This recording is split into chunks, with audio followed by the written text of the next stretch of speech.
Hello everyone and welcome back to the channel. My name is Lollipop and today I'm pretty excited because there is an updated Trek Fuel EX model for 2022 and that is the entry-level Carbon Fuel EX 9.7.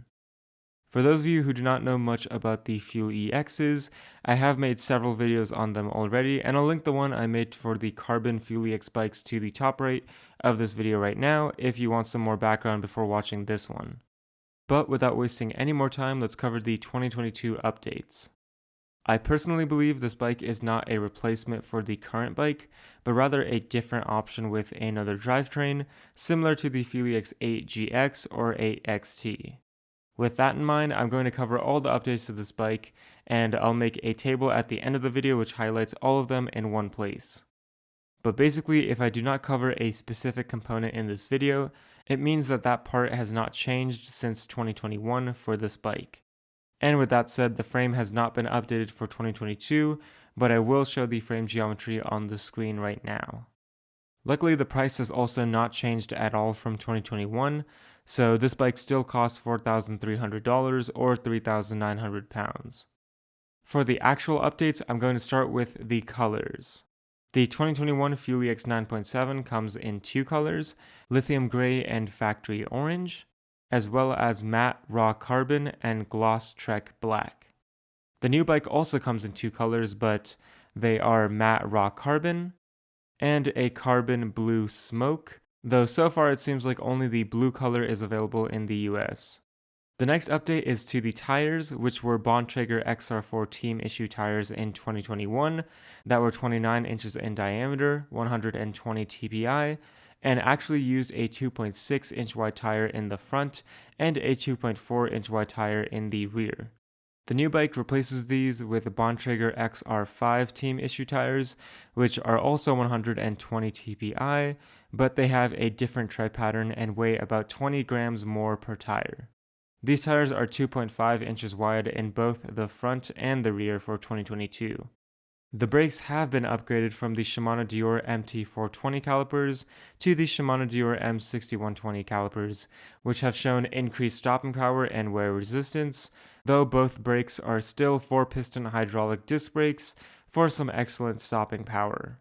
Then the stem has also received a slight update, and though it is still the Bontrager line Elite stem, it is now 5mm shorter in all sizes for some easier turning capability and a slightly more upright seating position.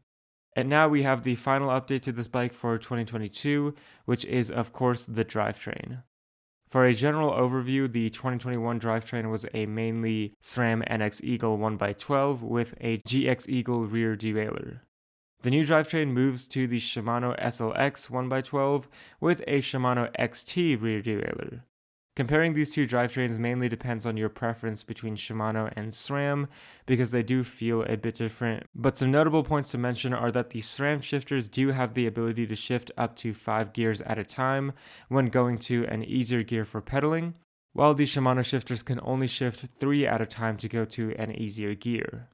However, the opposite side is that SRAM shifters can only shift 1 gear at a time when going to a harder gear for pedaling, while the Shimano shifters can do 2 at once. Besides that, both cranksets have a 30-tooth chainring, but the SRAM cassette is 11 to 50 teeth, while the Shimano cassette is 10 to 51 teeth for a wider range that has a harder gear for pedaling faster and an easier gear for uphill climbing.